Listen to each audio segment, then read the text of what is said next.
What is up, YouTube? That's here, bringing you guys another VGC Spectacular battle.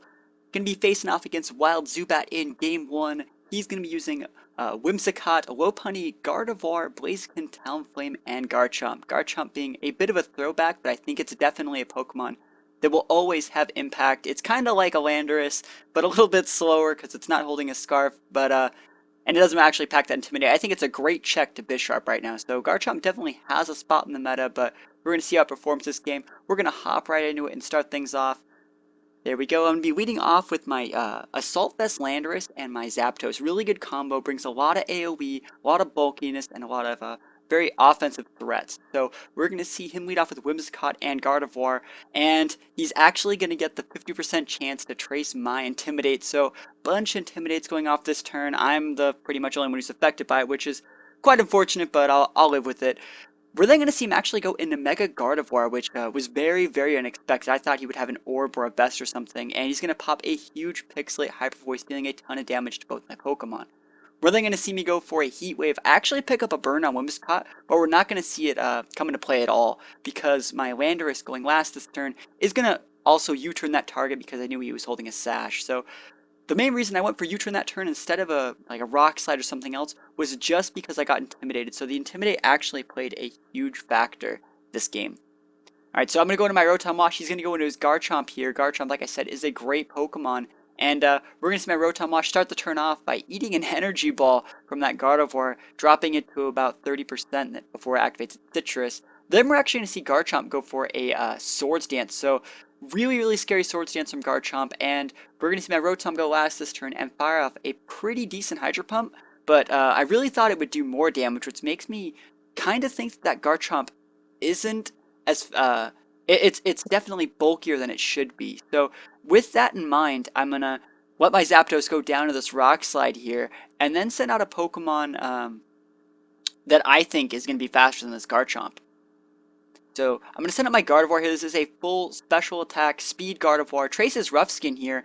I'm gonna withdraw my Rotom just because I don't want to go down to an Energy Ball for free. I'm gonna come out with my my Assault Vest Landorus here, lay down another layer of Intimidate, even though I don't really have to. We're going to see a Hyper Voice come out, going to do a lot of damage to both my Pokeball. I'm not picking up any KOs at this point.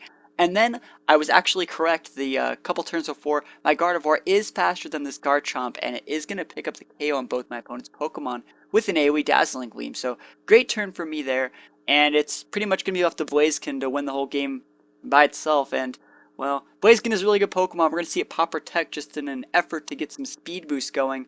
But there's no way Blaziken wins here. He doesn't really have that many AoE options. I think he gets Rock Slide, but we're not going to see it here. We're going to see Blaziken, like I said, activate his speed boost, and at this time it's just delaying the inevitable. He's going to Flare Blitz my Gardevoir, actually crits and picks up the KO there. I think he is holding a Life Orb, and we see that. But it's, well, you guys will see. Pretty much just wasting time here. I'm going to go for a Rock Slide here. I actually didn't go for an Earthquake just because I did not want to have him go for a Double Protect and have me KO my own Gardevoir.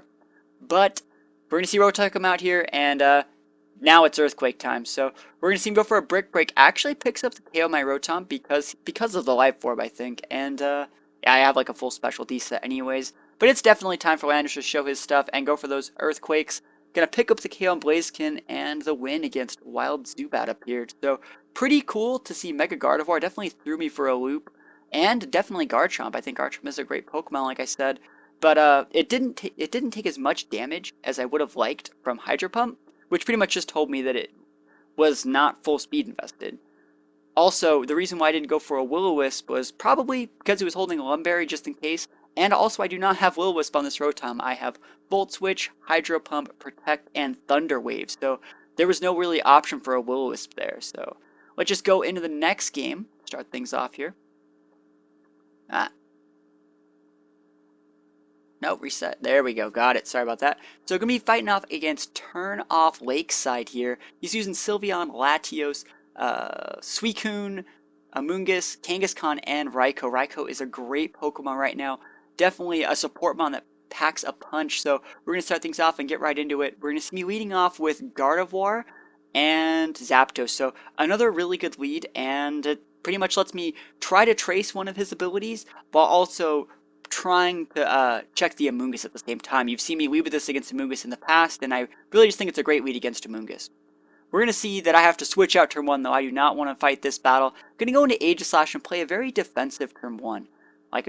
It's pretty standard to see him Mega there, and I'm going to protect with my Gardevoir, and I'm switching into Aegislash just so I can stop the potential normal type attack coming out from Kangaskhan. So really good to see that there. Raikou also goes for a Thunderbolt, so really good damage on my Aegislash to start the turn off. And yeah, I'm definitely playing defense right here because one of my protects is on cooldown, and there's not that much Aegislash can really do. So we're going to see him open up with a Thunderbolt and then double edge me right back. So seeing that Raikou is actually faster than Kangaskhan shows me that he's probably not running an Assault Vest. He's probably running potentially a choice item because he's only used 2 Thunderbolts. There's a couple other items he could be using. Could actually be the Expert Belt, maybe even a Lumberry, something like that. So I just need to know that he's probably a full sweeper set, and that'll help later in the game. So Kangaskhan's going to come out for me. I'm going to pop my own Mega Stone here and fake out. Critical hit the second hit, actually picking up the KO on my opponent's Kangaskhan. Really good stuff there. And Aegislash is actually also going to be targeting that same slot. We also see another Thunderbolt from Raikou. So the reason why I Flash Cannon here is because this was originally targeted to nuke my opponent's Kangaskhan. So the crit managed to pick up the KO, but I actually didn't need it again. It's kind of like what happened in the game 1 against Whimsicott. I double targeted the same slot and got lucky and didn't need it. So we're going to see Latios come in here. I'm going to pop a King Shield just because I do not want to just hang out in attack form for too many turns in a row. We're going to see another Thunderbolt go off. And like I said, I'm pretty sure that Raikou is full, just like sweeper set, probably choice, judging by how much damage these Thunderbolts are doing. So I'm going to be able to pick up the KO with Double Edge, still leaving me at 4%. So it's all up to Latios and Mystery Pokemon X. And I feel like I've tried to claw my way back into this game, but I'm still barely ahead. And sending out Amoonguss as his last Pokemon definitely slows me down a bit. So I'm going to try to bait out what he has with a Protect first turn. I just want to see what he has going on. He's going to pop a Rage Powder. Pretty smart stuff going for him right there. And he actually decides to use a Shadow Ball. And seeing the Life Orb there actually gives me a lot of hope for this game. I decided to retaliate with a Shadow Ball. I was originally targeting Latios, but hitting the Amoonguss and getting a Speckled D-Drop is completely fine with me. So like I said, the Life Orb is actually going to play a huge part in this game because he's going to take, you know, every turn that Latios attacks, he's going to take 10%, and he can only do that a few more times before he actually loses. So I'm going to fire off a Shadow Ball back at his Latios here and just completely leave my Aegislash open to eat a Spore. There's nothing I can really do about that because I feel that Latios is the main threat. No matter what other Pokemon I have in the back, Latios is the definite threat here. So I'm going to send out Zapdos here because I know Zapdos can pick up the KO on Amoonguss whenever it likes. And my Aegislash, remember, is asleep. So I'm going to try to live through this Shadow Ball by going back into Shield form. But, you know, it's actually not going to work here. He's going to pop that Shadow Ball, take a third turn of Life Orb damage. And that definitely plays into my favor here. Because I'm going to pop a Heat Wave. Heat Wave is going to be able to KO Amoonguss because of the special D-Drop. And do about 20% to Latios. Putting it in that little magic range to where there's not really that much he can do. He has to crit here to try and win. He actually tries to pop a Substitute. That's a decent idea considering I might have tried to like Tailwind or something, but it's not going to end up working for him. I'm going to break his sub, and now no matter what he does, he's going to take his Life Orb recoil and you know, lose the game. If he would have tried to if he would have got the crit, he would have won, but it ended up being a really close game, and you know, I don't blame him for using Life Orb Substitute set on Latios. That is my favorite set to use, especially in singles. That's generally a single set when you see like I was really surprised to see Shadow Ball. That is a move you very rarely do see on most Pokemon, especially Latios, who has such a wide move pool. Normally it's like a Dragon Attack, Psychic, and then Sub Protect, or Sub Ice Beam, or Sub HP Fire. Very rarely do you see that Shadow Ball, and I'm sure it's just to check Pokemon like Aegislash, you know, who does a great job of walling Latios. So pretty innovative set for my opponent there. And yeah, it all came down to him not getting a crit when he needed it, or else he definitely would have won. So thank you guys for watching these two games. I hope you enjoyed them, and I'll see you guys next time. Peace out.